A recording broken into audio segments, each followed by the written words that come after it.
20ஆம் அதிகாரம் 25வது வசனம். ஒரு சத்தமா வாசிங்க. பரிசுத்தமானதை விழுங்குகிறதும் பொருத்தனை செய்த பின்பு யோசிக்கிறதும் மனுஷனுக்கு கண்ணியாய் இருக்கும். பரிசுத்தமானதை விழுங்குகிறதும் பொருத்தனை செய்த பின்பு யோசிக்கிறதும் மனுஷனுக்கு கண்ணியாய் இருக்கும். அல்லேலூயா. நீதிமொழிகள் 29ஆம் அதிகாரம் 25வது வசனம். மனுஷனுக்கு பயப்படும் பயம் கண்ணியை வருவிக்கும். கர்த்தரை நம்புகிறவனோ உயர்ந்த அடைக்கலத்திலே வைக்கப்படுவான். அல்லேலூயா. அல்லேலூயா. பரிசுத்தமானதை விழுங்குகிறதும் பொருத்தனை செய்த பின்பு யோசிக்கிறதும் மனுஷனுக்கு கண்ணியாய் இருக்கும்.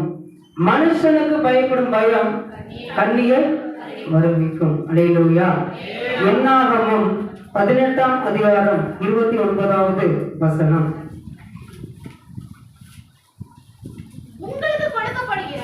உங்களுக்கு கொடுக்கப்படுகிற ஒவ்வொரு காணிக்கையிலும் உள்ள உச்சிதமான பரிசுத்த பங்கை எல்லாம் கர்த்தருக்கு ஏறெடுத்து படைக்கும் படைப்பாக செலுத்த வேண்டும். அல்லேலூயா.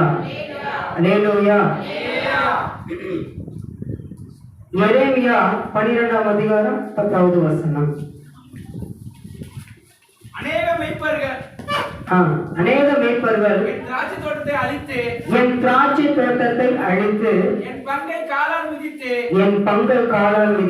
என் பிரியமான பங்கை பாழான வனாந்தரமாக்கினார்கள். அல்லேலூயா. என்னாகமம் 18ஆம் அதிகாரம் 21வது வசனம். இதோ லேவியின் புத்திரர் ஆசரிப்பு கூடாரத்தில் பணிவிடையை செய்கிற அவர்களுடைய வேலைக்காக இஸ்ரவேலருக்குள்ளவை எல்லாவற்றிலும் தசம பாகத்தை அவர்களுக்கு சுதந்திரமாக கொடுத்தேன். அதை 18ஆம் அதிகாரம் 28வது வசனம். இப்படியே நீங்கள் இஸ்ரவேல் புத்திரர் கையில் வாங்கும் தசம பாகமாகிய உங்கள் பங்குகளில் எல்லாம் நீங்களும் கர்த்தருக்கு என்று ஒரு படைப்பை ஏறெடுத்து படைத்து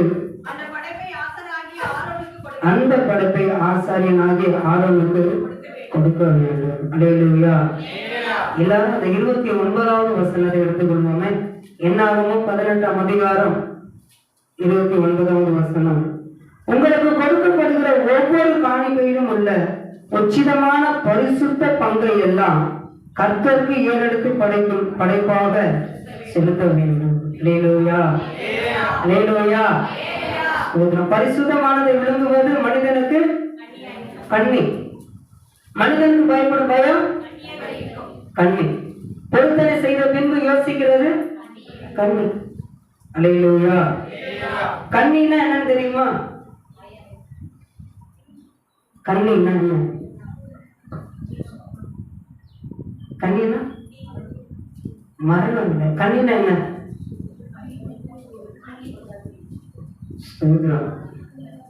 சரி, அதை குறித்து நான் பார்க்கலாம். பரிசுத்தமானது என்ன? தசம பாகம். பரிசுத்தமானது தசம பாகம். 10 பங்கு நம்ம தேவனுக்கு என்று கொடுப்பது என்னது? தசம பாகம். ஆனா அந்த தசம பாகம் எப்படிப்பட்டது?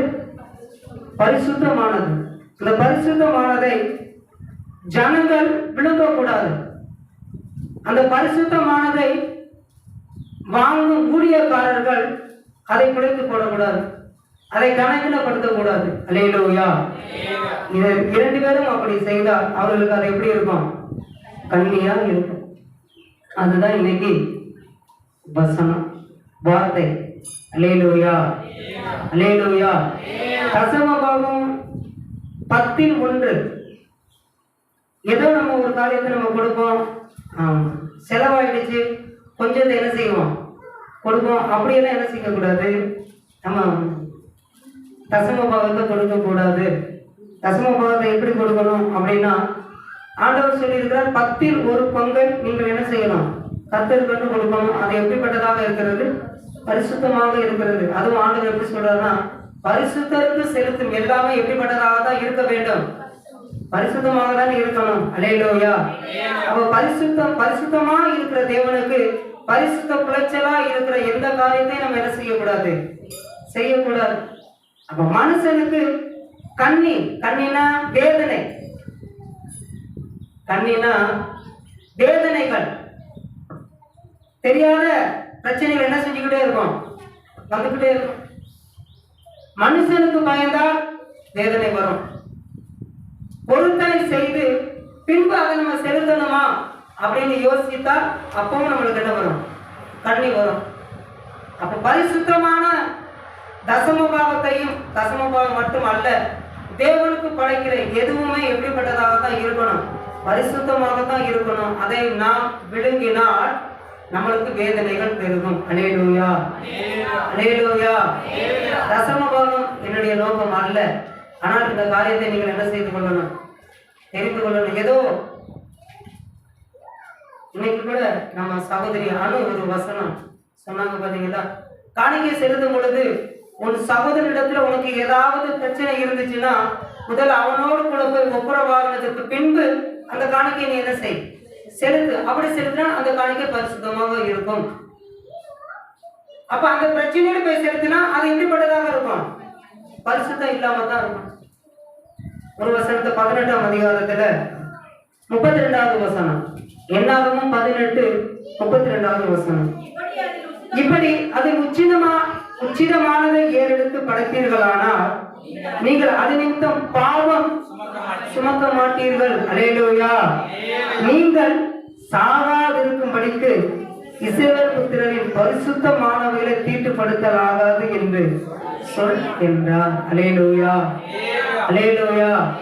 அப்ப நம்ம அதாவது இந்த தசமபாகத்தை காணிக்கையில் வாங்குகிற ஊழியக்காரர்கள் அவர்களும் ஒரு பங்கை தேவனுக்கு என்ன செய்யணும், கொடுக்கணும். எவ்வளவு முறை நான் தேவனுக்கு பிரியமாக நடந்தும் கூட என்னுடைய வாழ்க்கையில எந்த ஒரு முன்னேற்றமுமே இல்லையே அப்படின்னு நீங்க நினைத்தீர்கள் என்றால் நீங்கள் செலுத்த வேண்டிய விதத்துல தேவனுக்கு எந்த காரியத்தையும் என்ன செய்யல, செலுத்தாமல் இருக்கிறீர்கள் என்று அர்த்தம். அல்லேலூயா, அல்லேலூயா, அல்லேலூயா. தசமபாகம் என்னது? தசமபாகம் கர்த்தருடையது. கர்த்தருடைய பங்கு பரிசுத்தமானது. கர்த்தருடைய பங்கு பரிசுத்தமானது. அல்லேலூயா. அதை நாம் எடுத்து வைத்துக் கொண்டால், அதாவது என்னுடைய சூழ்நிலை நிமித்தமாக நான் இப்படி செஞ்சுக்கிட்டு இருக்கிறேன். நம்ம நிறைய காரியத்தை என்ன செய்யலாம், சொல்லலாம். ஆனா தேவன் இந்த காரியத்தை செய்ய வேண்டும் என்று அவர் நம்மளுக்கு ஒரு நியமனமாக ஆண்டவர் சொல்லி இருக்கிறதுனால அதுல எந்த ஒரு காரியத்திலையும் அட்ஜஸ்ட்மெண்ட் நம்ம என்ன செஞ்சுக்க கூடாது. அல்லேலூயா, அல்லேலூயா. பாருங்க, ஆசீர்வாதம் தேவனும் நாமும் இணைந்தால் நம் வாழ்க்கையில எது நடந்தாலும் அது நமக்கு ஆசீர்வாதமாக தான் இருக்கும். அல்லேலூயா, அல்லேலூயா. விழுந்து போன விடிவெள்ளியும் நாமும் இணைந்திருந்தால் நமக்கு எது நடந்தாலும் அது சாபமாக தான் இருக்கும். அல்லேலூயா. தேவனும் நாமும் இணையாமல், விழுந்து போன விடிவெள்ளியும் நாமும் இணையாமல் எந்த ஒரு காரியத்தை செய்தாலும் அது நமக்கு வேதனையாக தான் இருக்கும். அல்லேலூயா, அல்லேலூயா. இந்த வார்த்தை உங்களுக்கு புரிகிறதா? தேவனோடு கூட நாம் இணைந்திருக்கிறோம் என்றால் தேவன் சொல்வதன்படி நம்ம வாழ்ந்தால் அதன் நிமித்தமாக நம்முடைய வாழ்க்கை எது நடந்தாலும் அது நம்மளுக்கு எதுவாக தான் இருக்கும், ஆசீர்வாதமாக தான் இருக்கும். கர்த்தர் ஆசீர்வதித்தால் அதனோடு கூட அவர் என்ன செய்ய மாட்டார், வேதனையை கூட்ட மாட்டார். ஆண்டவர் சொல்லியிருக்கார், தசமபாகம் பரிசுத்தமானது, அதை நான் என்ன செய்யணும், பரிசுத்தமா செலுத்தணும் அப்படின்னு. அந்த காரியத்துக்கு நாம் கீழ்ப்படிந்தால் நம்முடைய வாழ்க்கையில் நடப்பது எல்லாமே எப்படிப்பட்டதாக தான் இருக்கும், ஆசீர்வாதமாக தான் இருக்கும். அல்லேலூயா. விழுந்து போன விடிவெள்ளி அவனோடு கூட நாம் இணைந்து கொண்டால் தேவனுடைய வார்த்தைக்கு நம்மளால என்ன செய்ய முடியாது, கீழ்ப்படிய முடியாது. கீழ்ப்படிய முடியாததுனால நம்மளுக்கு எதுவுமே நடக்காதான்? இல்லை, எல்லாம் நடக்கும். எல்லாம் என்ன செய்யும்? நடக்கும். ஆனா அது எல்லாம் நம்மளுக்கு எதுவாக இருக்காது, ஆசீர்வாதமாக இருக்காது. அது எல்லாமே எப்படிப்பட்டதாக தான் இருக்கும்? சாபமாக தான் இருக்கும். எலிசாவினுடைய ஊழியக்காரர் கேயாசி, எலிசாவுடைய ஊழியக்காரர் கேயாசி, நாகமானுக்கு குஷ்டரோகம் பிடிச்சிருக்கும். அப்போ எலிசா கிட்ட அவர் வருவார். அவர் வருவதற்கு முன்பாகவே எலிசா சொல்லி விடுவார், போய் நீ தண்ணீர்ல போய் என்ன செய்யணும்? யோர்தான் நதியில போய் 7 முறை மூழ்க வேண்டும் என்று சொல்லி விடுவார். அப்ப இவருக்கு ரொம்ப கோபம் வந்துடும். இந்த தீர்க்கதரிசி என்னை தொட்டு ஜெபம் பண்ணுவார் அப்படின்னு நான் நினைச்சேன். இவர் என்னைய உள்ளக்கு கூட அனுமதிக்காம உடனே போய் 7 முறை என்ன செய், போய் குழி ஸ்நானம் பண்ணுன்னு சொல்றாரு அப்படின்னு கோபத்தோடு போகும் பொழுது, அப்ப அவருடைய வேலைக்காரர் சொல்கிறார், வேற ஏதாவது செய்ய சொன்னா நீங்க என்ன செஞ்சிருப்பீங்க? செஞ்சிருப்பீங்க தானே. அவர் என்ன சொல்றாரு? யோர்தான் நதியில 7 முறை போய் என்ன செய்யணும்? மூழ்க தானே சொல்றாரு. போய் நம்ம அது நம்மளுக்கு ரொம்ப லேசான காரியம் தானே, போய் செய்வோம் அப்படின்னு போய் அவருக்கு ஆலோசனை கொடுக்கவும், அந்த நாகமான் போய் 7 முறை மூழ்கி எழுந்ததுக்கு பிறகு ஒரு சிறு பிள்ளையின் மேனியை போல அவருடைய மேனி மாறினது. அல்லேலூயா, அல்லேலூயா. அந்த சந்தோஷத்துல வந்து எலிசா கிட்ட நிறைய தன்மானங்களை கொடுக்குறார். ஆனா எலிசா அதை என்ன செய்யணும்? வாங்கி கொள்ளல. வேண்டாம், இது எனக்கு வேண்டாம், நீ போயிடு அப்படின்னு சொல்லிட்டார். அப்ப இவரு நாகமான் தான் கொண்டுட்டு வந்த எல்லா காணிக்கைகளையும் எடுத்துக்கொண்டு திரும்பி என்ன செஞ்சுட்டு இருக்கிறார்? போய்கிட்டு இருக்கிறார். அப்ப இந்த கேயாசிக்கு அதன் மீது நோக்கம் வந்துவிட்டது. எப்படியாவது நமக்குன்னு போய் ஏதாவது என்ன செஞ்சுக்கணும்? வாங்கி கொள்ள வேண்டும் என்று நினைத்து நாகமானை தொடர்ந்து போகிறான் கேயாசி. போய் உங்களுக்கு சுகம் ஆயிடுச்சு, எனக்கு ஏதாவது கொடுத்துட்டு போங்க, அவருக்கு தேவைப்படாது, எனக்கு புள்ள குட்டியெல்லாம் இருக்கிறாங்க, அதனால எனக்கு ஏதாவது என்ன செஞ்சுட்டு போங்க, கொடுத்துட்டு போங்க அப்படின்னு சொல்லாம, என்னுடைய ஊழியக்காரர் இதை உங்க பேர் என்ன செய்ய சொன்னார்? வாங்க சொன்னார் அப்படின்னு சொல்லிடுவார். உடனே நாகமான் ஊழியக்காரருக்கு கொண்டு வந்தது எல்லாத்தையும் கேயாசிட்ட என்ன செஞ்சிருவார்? கொடுத்துருவார். இப்ப அவர் கையில் என்ன இருக்கு? அவர் கையில் என்ன இருக்கு? எதுவெல்லாம் நாகமான் எலிசாவுக்கு கொடுக்க வேண்டும் என்று கொண்டு வந்தாரோ அதுல கொஞ்சமாவது கேயாசி கையில் என்ன செய்யுது? இருக்குது. அது அவனுக்கு எப்படிப்பட்டதாக இருக்கிறது? ஆசீர்வாதமாக இருக்கிறது என்று அவன் நினைக்கிறான். ஆனால் அது எப்படியாக மாறிவிட்டது? சாபமாக மாறிவிட்டது. அல்லேலூயா. தேவனுடைய வார்த்தைக்கு கீழ்ப்படிய முடியாது என்று விலகி சென்று எந்த காரியத்தை செய்தும் அதுல நாம் மீதம் எடுக்கத்தக்கதாக ஆசீர்வாதத்தை பெற்றிருக்கிறோம் என்று நாம் நினைப்போம். ஆனால் அது சாபமாக மாறி இருப்பதை பிறகுதான் நம்மால் உணர முடியும். அல்லேலூயா, அல்லேலூயா. சாபம் வந்துடுச்சு. அதுக்கப்புறம் நாகமானுக்கு இவனுக்கு கேயாசிக்கு சுகம் கிடைத்ததா? இவன் கேட்டிருப்பான்ல இல்லையா? நாகமானுக்கு சொல்லும் பொழுது நீ யோர்தான் நதியில போய் 7 முறை என்ன செய், மூழ்குன்னு சொன்னதை கேட்டிருப்பான்ல கேயாசி. அப்ப தனக்கு குஷ்டரோகம் வந்துடுச்சுன்னா அதே காரியத்தை செய்ய போயிருப்பான்ல, சிந்திக்கலையா? நாகமான் செய்ததை போல நாமும் போய் என்ன செய்வோம்? 7 முறை இந்த நதியில மூழ்குவோம்.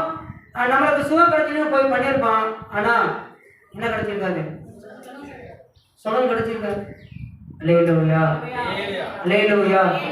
தேவனுடைய வார்த்தையின்படி நாம் நடந்தால் வனாந்தரமாக இருந்தாலும் சரி, பஞ்சகாலமாக இருந்தாலும் சரி, 100 மடங்கு ஆசீர்வாதத்தை கொடுப்பார். அல்லேலூயா, அல்லேலூயா. ஈசாக்கு அப்படிதான் பண்ணார். தேசத்துல பஞ்சம், தேவனுடைய வார்த்தையின்படி விதை விதைத்தார், 100 மடங்கு தேவன் ஆசீர்வதித்தார்.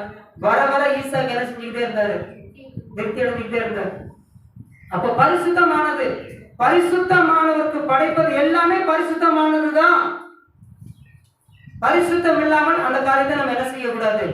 செய்யக்கூடாது. ஏதோ கடமைக்காக ஏனோதான் நம்ம அதை செய்யக்கூடாது. எதுவெல்லாம் பரிசுத்தமானது?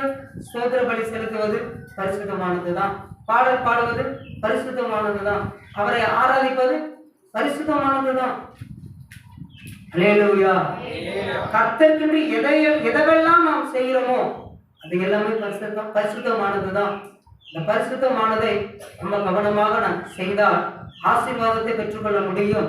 கவனம் இல்லாமல் செய்தால் சாபத்தை நாம் என்ன செய்ய முடியும்? பெற்றுக்கொள்ள முடியும். பழைய ஏற்பாடு சவுல் பரிசுத்தமானது. அதை ஜனங்கள் பிரிந்து போய்விடுவார், சிதறி போய்விடுவார்களோ என்று பயந்து சாமுவேல் செய்ய வேண்டிய வேலையை சவுல் என்ன செய்து விடுவார்? அவருக்கு கிடைத்தது என்ன? தற்கொலை கூட செய்து கொள்ள முடியவில்லை. அல்லேலூயா, அல்லேலூயா.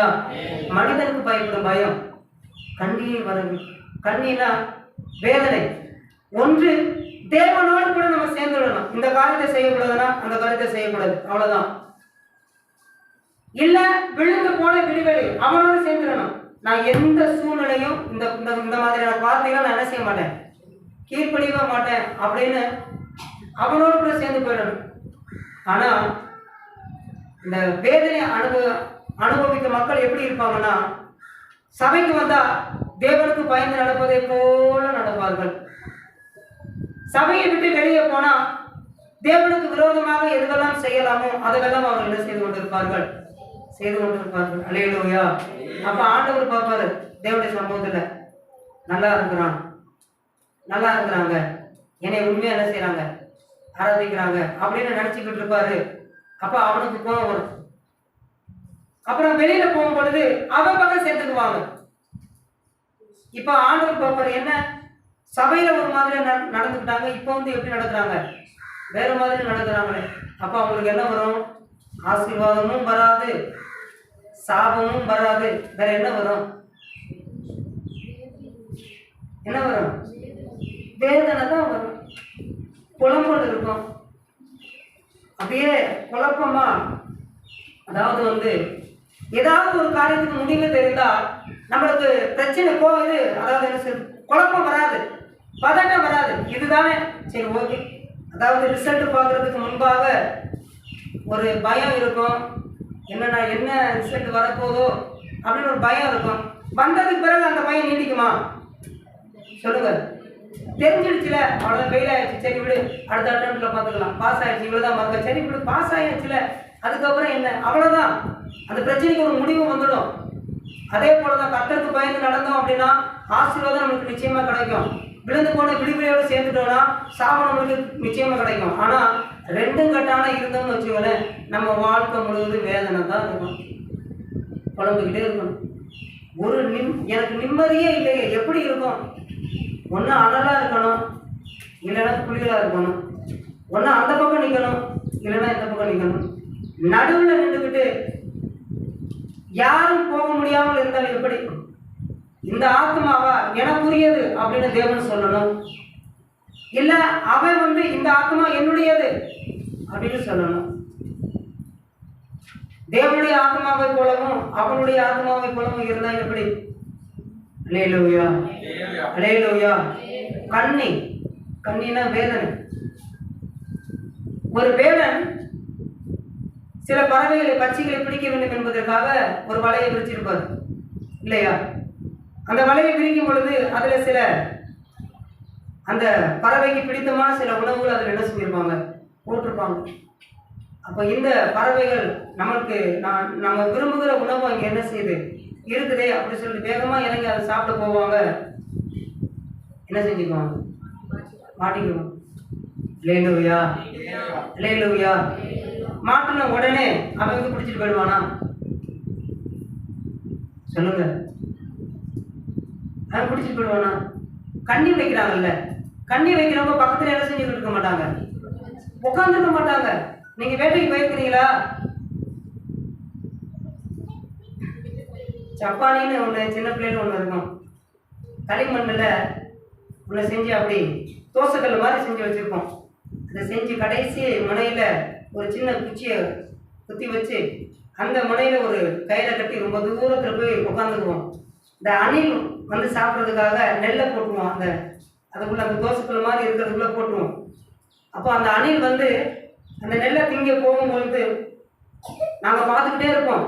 அது உள்ளே போயிடுச்சுன்னா டக்குன்னு இந்த கயிறை இழுத்த உடனே அந்த தோசைக்கல் மாதிரி இருக்கிறது என்ன செஞ்சிடும், அந்த அணில் அப்படியே அமைக்கிடும். அப்புறம் அணில் போக முடியாது. அப்புறம் பொறுமையாக தூக்கி அந்த அணிலை பிடிச்சி அப்புறம் என்ன சுட்டு சாப்பிட்றதான். அல்லேலூயா, அல்லேலூயா. ஆனால் வலை அப்படி இல்லை, விரிச்சிட்டு போயிடுவாங்க. வலை என்ன செஞ்சிடுவாங்க, விரிச்சிட்டு போயிடுவாங்க. அது காலையில் மாட்டினாலும் சரி, மதியம் மாட்டினாலும் சரி, மாலை நேரத்தில் மாட்டினாலும் சரி, அவன் வந்து எப்போ பார்க்குறானோ அது வரைக்கும் அதை என்ன செஞ்சுக்கிட்டு இருக்கோம்? அது என்ன செஞ்சுக்கிட்டு இருக்கோம்? என்ன செஞ்சுக்கிட்டு இருக்கோம்? துடிச்சுக்கிட்டு இருக்கோம்.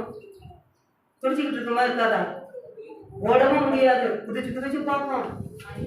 குடிச்சு என்ன செய்யும்? இழுத்துக்கிட்டே இருக்கும். இழுக்க இழுக்க காலில் மாட்டிருச்சா அந்த நரம்பு கொஞ்சம் கொஞ்சமா என்ன செஞ்சுக்கிட்டே இருக்கும். சித்திரவதைப்படல. கழுத்துல மாட்டிருச்சுன்னா பாருங்களேன், அது எடுக்க முயற்சி பண்ணும். அந்த நரம்பு கொஞ்சம் கொஞ்சமா கழுத்தை இறுக்கி இறுக்கி இறுக்கி கழுத்தை பிடிச்சி ஒரே அதை அறுத்து விட்டோம்னா அது என்னது? முடிஞ்சிச்சு, அவ்வளோதான். கொஞ்ச நேரம் பிடிச்சிட்டு முடிஞ்சிடும். ஆனா மாட்டிக்கிச்சுன்னா அந்த வளைய மாட்டினா கொஞ்சம் கொஞ்சம் கொஞ்சம் கொஞ்சமா செகண்ட் செகண்டா அது என்ன செஞ்சுக்கிட்டு இருக்கும். அதுதான் கண்ணி. எந்த ஒரு வேதனையா உடனே முடிஞ்சிச்சுன்னா பிரச்சனை இல்லை.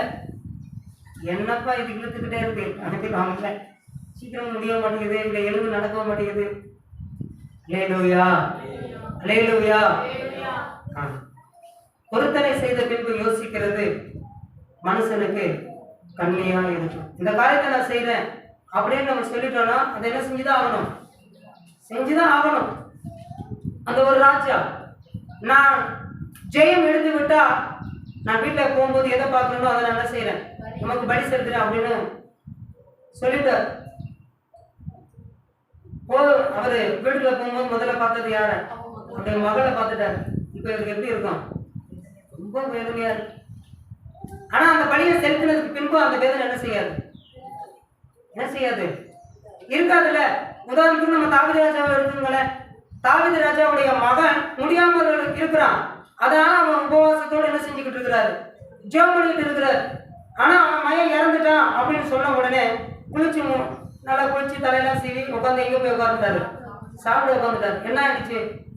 அவன் கிடைப்பான்னு சொல்லி நான் உபவாசமா இருந்தேன், அவன் தான் இறந்துட்டானே, இனி அவன் என்னிடத்துல என்ன செய்ய முடியாது, வர முடியாது. நான் வேணும்னா அவனிடத்துல என்ன செய்ய முடியும்? போக முடியும். அல்லேலூயா, அல்லேலூயா. ஆனா அவன் உபவாசத்தோடு இருக்கும் போதெல்லாம் பிள்ளை கஷ்டப்படுது, கத்துது, துடிக்குது. ஒவ்வொரு சத்தத்தை கேட்கும்போது அவன் எப்படி துடிச்சிருப்பான்? அல்லேலூயா. அதுதான் வேதனை. நாம் வேதனை அனுபவிக்க வேண்டாம் என்று தேவன் விரும்புகிறார். நீங்கள் விரும்புகிறீர்களா? நீங்க விரும்புறீங்களா? விரும்பலையா? நீங்கள் வேதனை அடையக்கூடாது என்று தேவன் விரும்புகிறார். நாமும் விரும்பினால் தேவனுடைய வார்த்தைக்கு பரிபூர்ணமாக கீழ்ப்படிய வேண்டும். நாம் இழப்பதை போல தோன்றும், ஆனால் நாம் இழக்கவில்லை, நாம் பெற்றுக்கொள்வோம். அல்லேலூயா, அல்லேலூயா. என் நாமத்தின் நிமித்தம் எவைகளை நீங்கள் இழக்கிறீர்களோ அவைகளை எல்லாம் நீங்கள் இழக்கவில்லை, அவைகளை நீங்கள் என்ன செய்து கொள்கிறீர்கள்? பெற்றுக்கொள்கிறீர்கள். இழப்பதற்கு மனம் இல்லாதவர்கள் தான் இன்னொருத்தவங்க பக்கம் போய் சேர்ந்துருவாங்க. அச்சோ, நமக்கு இருக்கிறத இவங்கிட்ட கொடுத்துட்டோம்னா என்ன ஆயிடும்? என்ன ஆயிடும்? நீங்க கொடுக்கறது ஊழியக்காரமாக என்ன செய்வாங்க? உங்களுக்கு ஒரு காரியம் தெரியுமா? ஊழியக்காரர்கள் எதுவெல்லாம் வாங்கி ஜெபம் பண்றாங்களோ, ஜெபம் பண்ணிட்டு ஒரு தசம பாகத்தை எடுத்து வச்சிருவாங்க. கண்டிப்பா எடுத்து வச்சிருவாங்க. எந்த ஊழியக்காரரும் அதில் என்ன செய்ய மாட்டாங்க,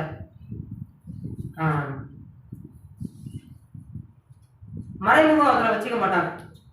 எப்படியாவது அதுல இருக்கிற அந்த தசம பாகத்தை அவங்க என்ன செஞ்சிருவாங்க, எடுத்து வச்சுட்டாங்க அப்படின்னா அந்த அந்த காணிக்கையில இருக்கிற தோஷம் பாவம் எதுவுமே அவங்க வந்து என்ன செய்யாது, சேராது. அல்லேலூயா, அல்லேலூயா. ஆனா அந்த தசமமாக காரியத்தை ஜனங்கள் அதை எடுத்து தங்களுடைய செலவுக்காக, தங்களுடைய தேவைகளுக்காக அதை பயன்படுத்தினால் அதன் நிமித்தமாக வருகிற எல்லா பிரச்சனைகளும் யாருக்கு தான் போய் சேரும்? அவங்களுக்கு தான் போய் சேரும். அல்லேலூயா, அல்லேலூயா. அதுவும் ஒரு அல்லேலூயா சொல்லுங்களேன். 32. இப்படி அதில் உச்சிதமானதை ஏறெடுத்து படைத்தீர்களானால் நீங்கள் அது நிமித்தம் பாவம் சுமக்க மாட்டீர்கள்.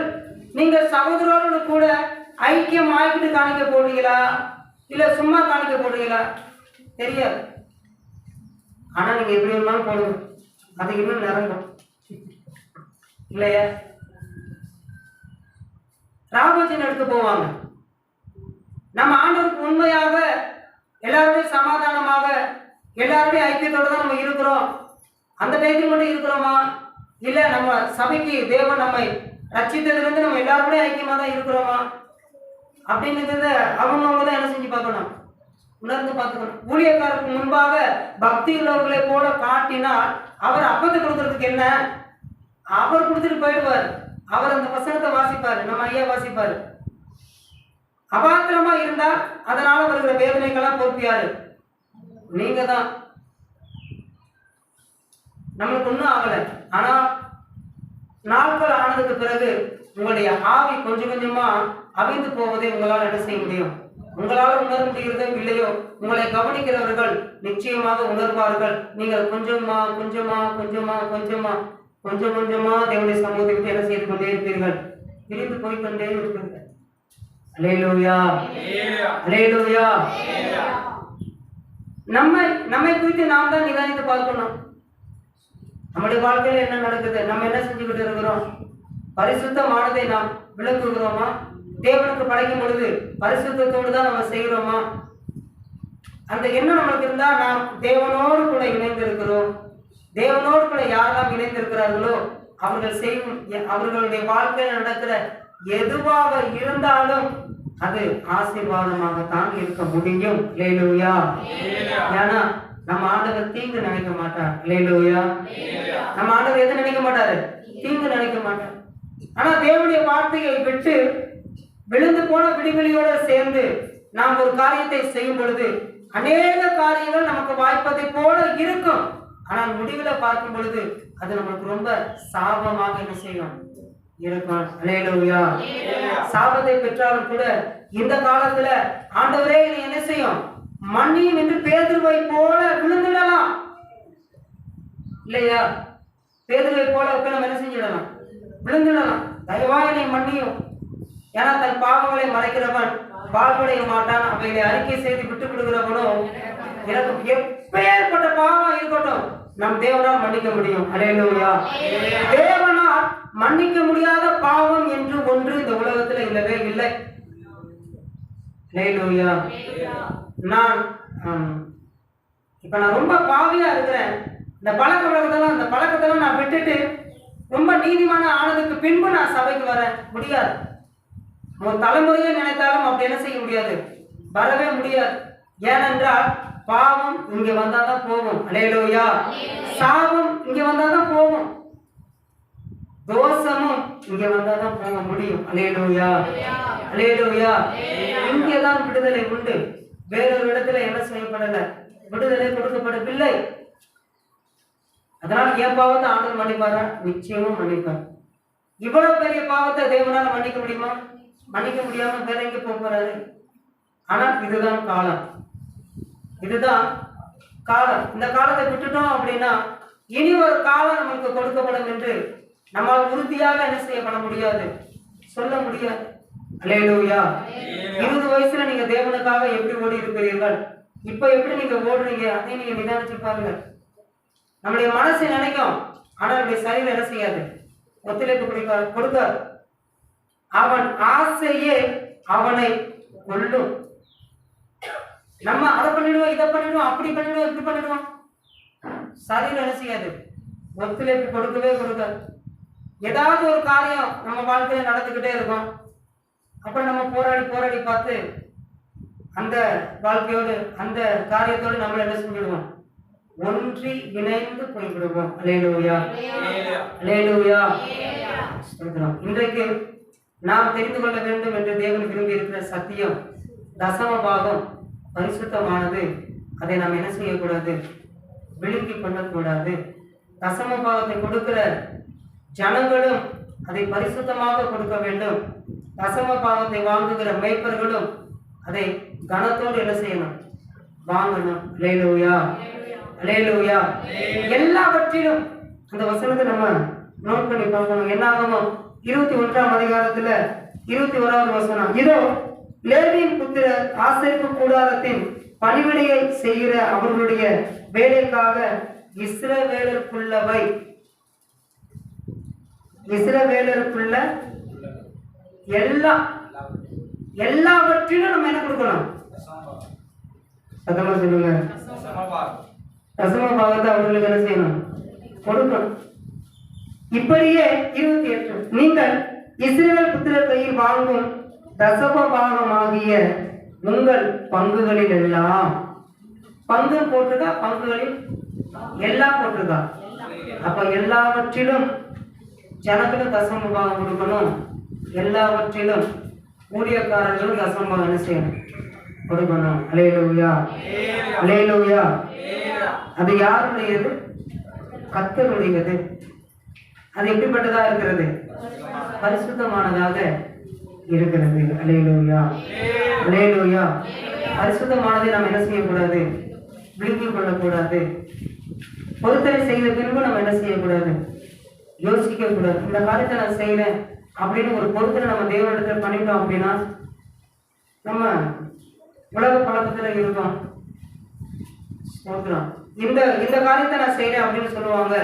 ஆனா இதற்கு பதிலாக நான் அதற்கு ஆகிற பணத்தை நான் என்ன செஞ்சிடறேன், கொடுத்துறேன்னு சொல்லுவாங்க. இல்ல வேறொரு காரியத்தை நான் என்ன செஞ்சிடறேன்னு சொல்லுவாங்க. அல்லேலூயா, அல்லேலூயா. சத்தமா சொல்லுங்களேன். அல்லேலூயா. ஆண்டவர் நமக்கு ஒரு காரியத்தை கற்றுக் கொடுத்திருக்கிறார். இன்றைக்கு வேத ஆராய்ச்சி கூட்டம், இன்றைக்கு இல்ல, புதன்கிழமை வேத ஆராய்ச்சி கூட்டம் அன்று வைக்க முடியவில்லை என்றால் அடுத்த நாள் வைப்பதற்கு தேவன் நமக்கு அனுமதி கொடுக்கவில்லை. அல்லேலூயா. வீட்டு கூட்டம் இன்னைக்கு வைக்க அனுமதி இல்லை அப்படின்னா அடுத்த நாள் வைப்போம். அந்த மாற்றி வைக்கும், நாளை மாற்றி வைக்கும் காரியத்தை தேவன் நமக்குள்ளாக அனுமதிக்கவில்லை. அல்லேலூயா. இன்னைக்கு வைக்க முடியலையா, அவ்வளவுதான், முடிஞ்சிச்சு. இன்னும் ஆண்டவர் எப்ப வாய்ப்பு கொடுக்கிறாரோ அடுத்த முறை நம்ம என்ன செஞ்சுக்கலாம், வச்சுக்கலாம். அது என்ன அட்ஜஸ்ட்மெண்ட்? இன்னைக்கு என்னால வர முடியல, நாளைக்கு வர. ஸ்கூலா பரிசுத்தமானது. ஒரு காரியத்தை நாம் எந்த காரியத்தை தேவனுக்கென்று செய்ய வேண்டும் என்று முன்குறித்து விட்டால் அந்த நேரத்துல அந்த இடத்துல அந்த காரியத்தை என்ன செஞ்சிடணும். அல்லேலூயா. பார்வோன் மோசே கிட்ட சொல்றாரு, நீங்க எங்க ஆராதனைக்கு போகணும், அவ்வளவுதானே, 3 நாள் பிரயாணம் போய் இங்க போய் என்ன செஞ்சுட்டு வாங்க, ஆராதனை பண்ணிட்டு வாங்க அப்படின்னு மோசே கிட்ட சொல்லும் பொழுது, அதான் ஆராதனை பண்ணுவதற்கு விட்டுட்டாரே, அப்ப நம்ம என்ன செய்யலாம், ஆராதனைக்கு போயிட்டு வந்துடலாமே அப்படின்னு மோசே என்ன செய்யல, விட்டு கொடுக்கல.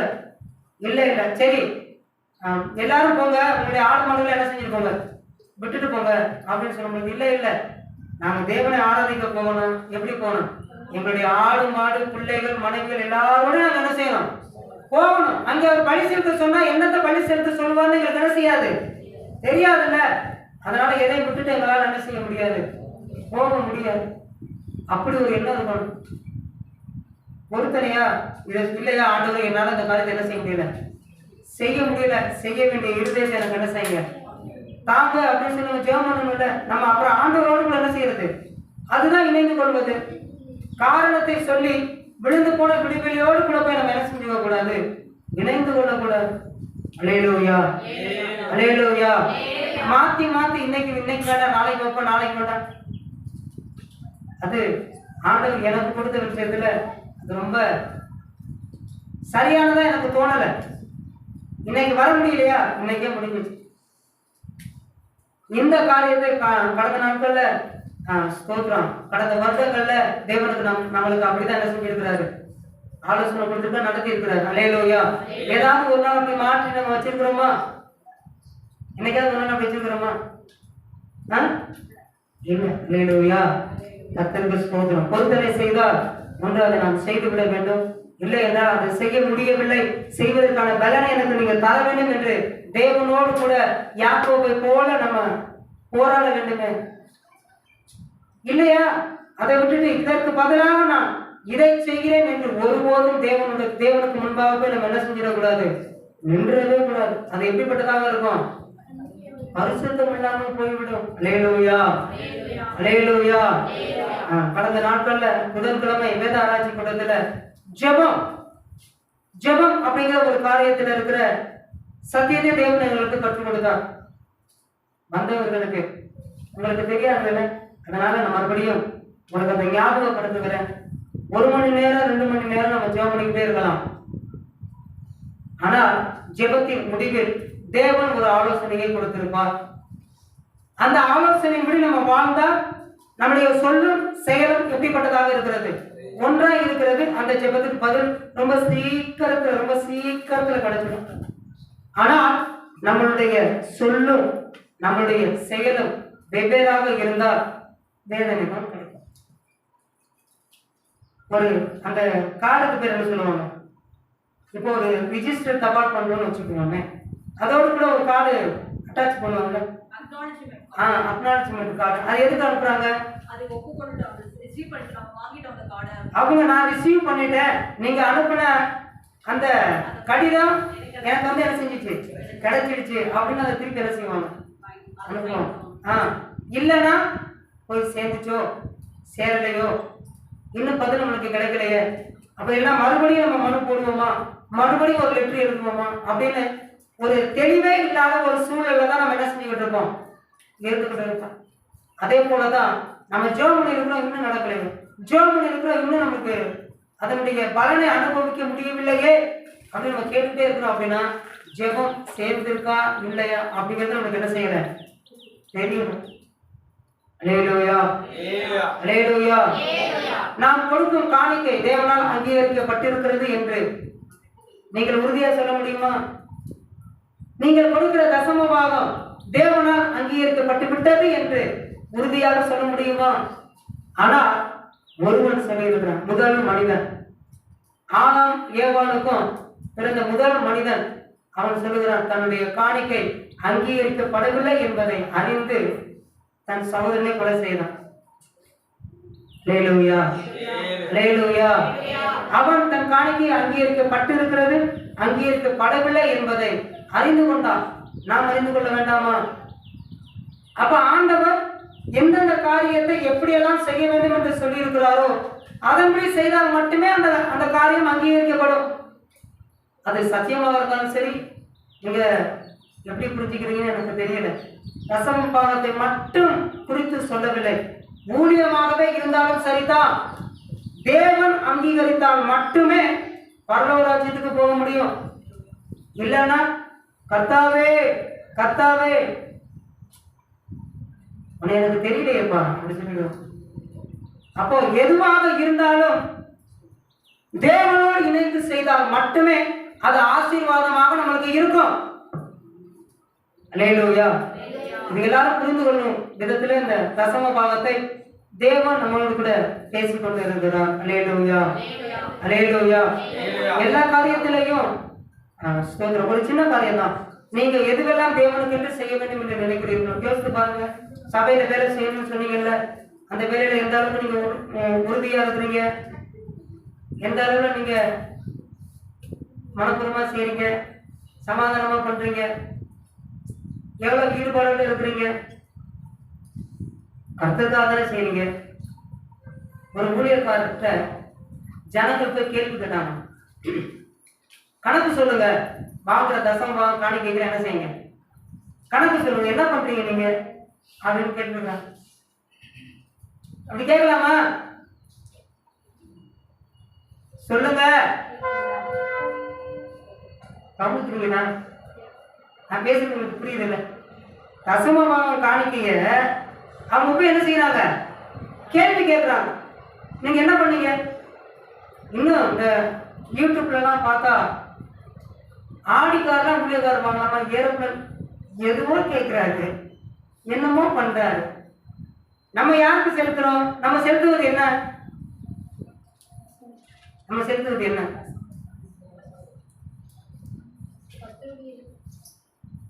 நம்ம செலுத்துவதெல்லாம் என்ன? பரிசுத்தமானது. இந்த டாட் லைன் வந்துடணும்ல. நம்ம செலுத்துவதெல்லாம் என்னது? பரிசுத்தமானது. எதுவாக இருந்தாலும் சரி, நீங்க பண்ணும் ஜெபம் பரிசுத்தமானது. அது அருவருக்கு தக்கதான் நம்ம என்ன செய்யக்கூடாது, செய்யக்கூடாது. செம்மையானவருடைய ஜெபம் கர்த்தருக்கு பிரியம், துன்மார்க்கருடைய ஜெபமும் கர்த்தருக்கு அருவருப்பு. அப்போ அருவருப்பா இருக்கிற ஜெபத்தை நம்மளால என்ன செய்ய முடியும், செய்ய முடியும் தானே? அல்லேலூயா. இதுதான் வேத ஆராய்ச்சி கூடத்தில் ஆண்டவர் கற்றுக் கொடுத்தார். நாம் அதிக நேரம் ஜெபம் பண்ணிக்கிட்டு இருக்கிறோம், பரவாயில்லை, நல்லது, கர்த்தருக்கு ஸ்தோத்திரம். ஆனா ஜெபத்தின் முடிவில் ஒரு காரியத்தை செய்ய வேண்டும் என்று தேவன் சொல்லி இருப்பார். அந்த காரியத்தை நாம் செய்தால் மட்டுமே அவ்வளவு நேரம் ஜெபம் பண்ணது எல்லாம் தேவனுடைய சமூகத்தை போய் எட்டும். ஆனால் அவர் சொன்ன காரியத்தை நம்மால் செய்ய முடியவில்லை என்றால் எவ்வளவு நாட்கள் எவ்வளவு நேரங்கள் நாம் ஜெபம் பண்ணி கொண்டு இருந்தாலும் அது தேவனுடைய சமூகத்தை எட்டுவது சந்தேகம் தான். தன்னை சரி செய்து கொள்வதற்கு முயற்சி செய்து ஒவ்வொரு காரியத்தையும் யாரெல்லாம் சரி செய்து கொள்கிறார்களோ அதுவெல்லாம் தேவனுடைய பார்வைக்கு செம்மையானவருடைய ஜெபமாக இருக்கும். அல்லேலூயா, அல்லேலூயா. அப்ப நம்மை நாம் சரி செய்து கொண்டால் அதற்கு பெயர் என்ன? பிரியமான ஜெபம். அது யாருக்கு பிரியமான ஜெபம்? கர்த்தருக்கு பிரியமான ஜெபம். அல்லேலூயா, அல்லேலூயா. நம்ம விசுவாசம் இல்லாம நிறைய காரியத்துக்கு ஜெபம் பண்ணுவோம். ஆனா ஜெபம் பண்ணி முடிச்சுட்டு வந்து எங்க நடக்க போகுது அப்படின்னு சொல்லிட்டு நம்ம சொன்னோம்னா எத்தனை பேர் ஜெபம் பண்ணாலும் அது என்ன செய்யாது, நடக்காம போயிடும். அல்லேலூயா. சரி, அந்த ஊழியக்காரர் கேள்வி கேட்கிறான், வாங்கின காணிக்கை தசம பாகம் கொடுக்குற எல்லாவற்றையும் நீங்க என்ன செய்வீங்க, உங்களுக்கு கணக்கு சொல்லுங்க அப்படின்னு சொன்னா அப்படி கேட்கலாமா? நீங்க சத்தமா சொன்னாதான் நான் பேசுவோம். ஏன் கேட்கக்கூடாது? பரிசுத்தமானதுங்கிறதுனால கேட்கக்கூடாதா?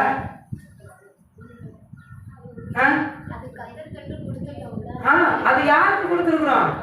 ஊழியக்காரருக்கா கொடுத்துருக்குறோம்? அப்ப ஊழியக்காரருக்கு கொடுக்குறீங்கன்னா ஒரு ஊழியக்காரர் சொன்னார், நீங்க யாருக்கு கொடுத்தீங்க? கர்த்தருக்கு தானே கொடுத்தீங்க. வா உட்காரு, பேப்பர்ல எழுது, ஆண்டவரே இந்த மாசம் இந்த மாதம் இந்த தேதியில இவ்வளவு தசம பாகம் நான் கொடுத்தேன், இந்த நாள் இவ்வளவு காணிக்கை நான் கொடுத்தேன், அதுக்கெல்லாம் என்ன செலவழிச்சீங்க? எனக்கு பதில் சொல்ல. நீ ஆண்டவர்கிட்ட கேளப்பா, ஊழியக்காரர் வந்து கேட்குற. நீ கொடுத்தது யாரு? யாருக்கு கொடுத்துருக்குறீங்க? கர்த்தருக்கு தானே கொடுத்துருக்குறீங்க. அப்போ கர்த்தர்கிட்ட கேளுங்க. சரி, அப்படியே ஊழியக்காரர் கேட்குறீங்க. சரிப்பா, இப்போ 1000 ரூபாய் தசம பாகம் கொடுக்குறீங்க நீங்க, அப்படி வச்சுக்கோங்க. அப்ப 1000 ரூபாய் கொடுக்குறீங்கன்னா உங்களுக்கு எவ்வளவு கிடைச்சிருக்கும்? கணக்கு இல்லையா? சத்தமா சொல்லுங்க. அப்ப 10,000 யாராவது கிடைச்சிருக்கும்?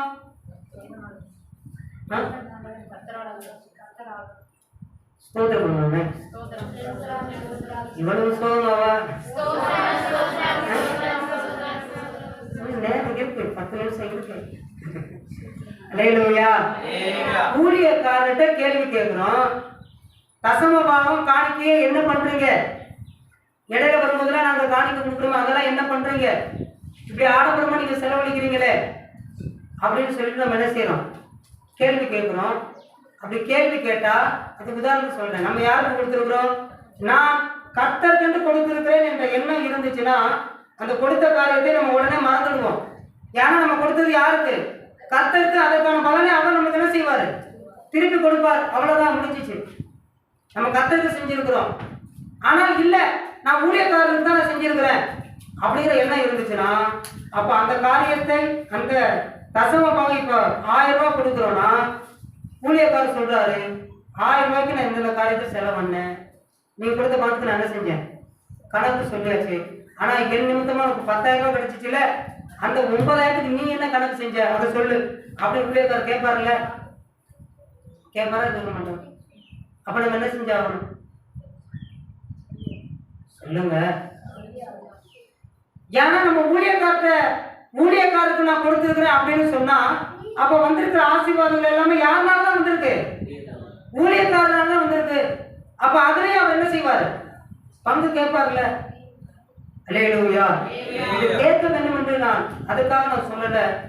நாம் செலுத்தும் ஒவ்வொரு காரியமும் பரிசுத்தமானது என்பதை நாம் உணர்ந்து கொள்ள வேண்டும் என்பதற்காக நான் சொல்றேன். அல்லேலூயா, அல்லேலூயா.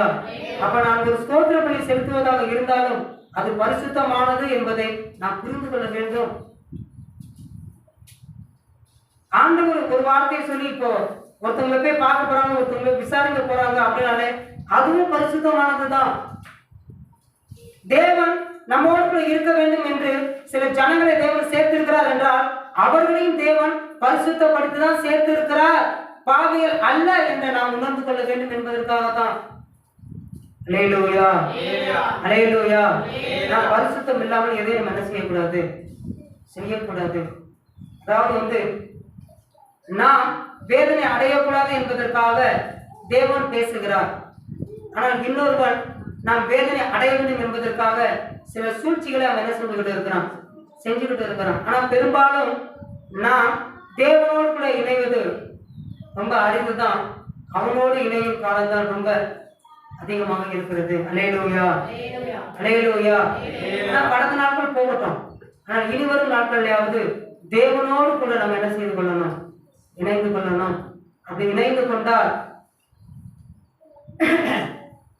நாம் இழப்போம் என்ற எண்ணம் வராது, நாம் பெற்றுக்கொள்வோம் என்ற விசுவாசம் நமக்குள்ளாக வரும். அல்லேலூயா, அல்லேலூயா. அவனோடு போய் சேர்ந்தால் நாம் எல்லாவற்றையும் பெற்றுக்கொண்டோம் என்று நமக்கு நினைப்பு வரும். ஆனா எல்லாவற்றையும் நம்ம என்ன செய்து விடுவோம்? இழந்து விடுவோம். ரொம்ப கவனம். பெற்றுக்கொண்டாலும் சரி சந்தோஷம், இழந்தாலும் சரி அது கொஞ்சம் கஷ்டம். ஆனா இடையில மாட்டிக்கிட்டு நரக வேதனை என்ன செய்யக்கூடாது? படக்கூடாது. அல்லேலூயா, அல்லேலூயா. ரொம்ப கவனம். ஒண்ணு இங்கிட்டு இல்ல அங்கிட்டு, ஆனா இந்த பக்கமும் இல்லாம அந்த பக்கமும் இல்லாம நடுவுல மாட்டிக்கிட்டா யாருக்கு தான் பிரச்சனை? யாரு மாட்டிக்கிட்டாங்க? இதுக்கெல்லாம் நமக்கும் சொல்லக்கூடாது. நீதிமானுக்கு கிடைக்க சொன்னா அதுக்கு வாய திறக்க மாட்டேங்கிறீங்க. இது கஷ்டம் வரும் சொன்னா நமக்கும் சொல்றீங்க. நீங்க எப்படி சொல்றது? இதை நம்ம சுதந்திரிக்க கூடாது. இந்த வேலை நமக்கு வேண்டுமா? வேண்டாம், எனக்கு தேவையில்லை. அல்லேலூயா. துன்மார்க்கமாய் சேர்த்து வைக்கிறார்கள். அது யாருக்காக சேர்த்து வைக்கிறாங்க? எனக்காக. அக்கிரமம் செய்து அநியாயம் எப்படியெல்லாமோ வாழ்ந்து சொத்து பத்திரம் சேர்த்து வைக்கிற யாருக்காக சேர்த்து வைக்கிறான்? சொல்லுங்க. எனக்காக. எனக்காக என்ன செஞ்சு வைக்கிறாங்க? சேர்த்து வைக்கிறான். அதே போல தேவனோடு இணையாமலும் விழுந்து போன பிடிவெளியோடு இணையாமலும் இங்கே கொஞ்சம் அங்கே கொஞ்சம் இருந்தா அவங்களுக்கு வேதனை வரும் அப்படின்னு நம்ம அந்த காரியத்தை என்ன செஞ்சுக்க கூடாது? எடுத்துக்கொள்ள கூடாதுன்னா அந்த செயல் நமக்குள்ள என்ன செய்யக்கூடாது? இருக்கக்கூடாது. அல்லேலூயா, அல்லேலூயா. என்னால இது முடியலப்பா, என்னால நம்ம சொன்னா அதை கேட்டுக்குவார். என்னால இதை செய்ய முடியல, நான் என்ன செய்யறது? எனக்கு பலனை கொடுங்க, நான் செய்யறேன் அப்படின்னு நம்ம கேட்கலாம். ஆனா இது செய்ய முடியல, ஆனா நான் இதை என்ன செய்யறப்பா அப்படின்னு சொன்னா அது ரொம்ப அவமானப்படுத்துற மாதிரி இருந்தா ஆண்டவர் நம்ம அவமானப்படுத்தலாமா? சொல்லுங்க. சொல்லுங்க. பெரியவங்க 2 பேரு உங்ககிட்ட வந்து தண்ணி கேட்கிறாங்க. ஒருவர் வயதானவர், ஒருவர் வயதுல கம்மியானவர். தண்ணியை வாங்கின உடனே முதலில் யார் குடிக்க வேண்டும்? யாருக்கு தாகம் அதிகமாக இருக்கிறதோ அவர் தான் குடிக்க வேண்டும். அப்படியா? யார் குடிக்கணும்? ஏன்? அதுதான் கணம். நம்மளுக்கு தாகமே இருந்தாலும் சரி, அதிகமாக இருந்தாலும் சரி, முதலில் வயதானவங்களுக்கு கொடுத்து நீங்க என்ன செய்யுங்க? அவர் குடித்து பின்பு நான் குடிக்கலாம், நான் குடித்த பின்பு அவர் என்ன செய்யக்கூடாது? குடிக்க கூடாதுன்னு அந்த காலத்து மக்களுக்கு புரியும், தெரியும், நடந்துக்குவாங்க. ஆனா இந்த காலத்து மக்கள் அப்படி நினைச்ச மாட்டாங்க. முதல்ல எல்லாம் கிடைச்சா போதும், 2 என்ன செஞ்சிருவாங்க? கிடைச்சிடுவாங்க. அல்லேலூயா, அல்லேலூயா, அல்லேலூயா. ஆபிரகாம், நம்ம லோத்து. ஆபிரகாம் கூட போனவர் தான் யாரு? லோத்து. ஆபிரகாம் சொல்றாரு, நீ கிழக்க போனா நான் இங்க போறேன், மேற்க போறேன், நீ தெற்க போனா நான் இங்க போறேன், வடக்கு போறேன் அப்படின்னு சொல்றாரு. அதுக்கு அவர் என்ன சொல்ல, இல்ல நீங்க முதல்ல எங்க போகணும், நீங்க விருப்பம் அவங்க என்ன செய்யுங்க போங்க, பிறகு நான் இந்த பக்கம் என்ன செய்யறேன் போய்க்கிறேன் அப்படின்னு சொல்லணும். ஆனா இவன் என்ன செய்யலாம்? தன் கண்களை ஏறெடுத்து பார்த்து சோதம் குமரம் ஏதேன் தோட்டத்தை போல அவங்க என்ன செஞ்சிருக்கு? தெரிஞ்சிருக்கு. நாம் தேவனை விட்டு செய்கிற எல்லா காரியங்களும் நமக்கு அப்படியே ஆசீர்வாதமா இருப்பதை போலத்தான் தோணும். ஆனா அது ஆசீர்வாதம் இல்லை. இன்னைக்கு படிச்சோம் பாத்தீங்களா? மானானது நீரோடையை வாஞ்சித்து கதறுவது போல காணல் நீர் அப்படின்னு சொல்லுவாங்க. தூரத்திலிருந்து பார்க்கும் பொழுது எங்கேயோ கொஞ்சம் தண்ணி கிடைக்கிறதை போல தெரியும், ஆனா பக்கத்துல போனா அது என்னவா இருக்காது. அப்படித்தான் தேவனை விட்டு செய்கிற செய்வதனால் வருகிற ஆசீர்வாதங்கள் எல்லாம் ஆசீர்வாதத்தை போல இருக்கும். ஆனா பக்கத்துல போய் பார்த்தோம்னா அது எப்படி இருக்கும்? ரொம்ப சாபமானதாக இருக்கும். அல்லேலூயா. இந்த லோத்து ஏதேன் தோட்டத்தை போல இருக்குன்னு போனாரு. நான் போயிட்டு ரொம்ப ரொம்ப ரொம்ப கஷ்டத்தை அவர் என்ன செஞ்சிருக்கிறாரு? அனுபவிச்சிருக்கிறாரு. அல்லேலூயா. அல்லேலூயா. நம்ம ஜெபம் பண்ணுவோமா? பரிசுத்தமானதை விழுங்குகிறதும் பொருத்தனை செய்த பின்பு யோசிக்கிறதும் மனுஷனுக்கு கண்ணியா இருக்கும். மனுஷனுக்கு பயப்படும் பயம் கண்ணியை விளைவிக்கும். அல்லேலூயா. நீங்கள் எதுவெல்லாம் செய்கிறீர்களோ தேவனுக்கென்று அது எல்லாமே பரிசுத்தமானதுதான். அல்லேலூயா. அல்லேலூயா.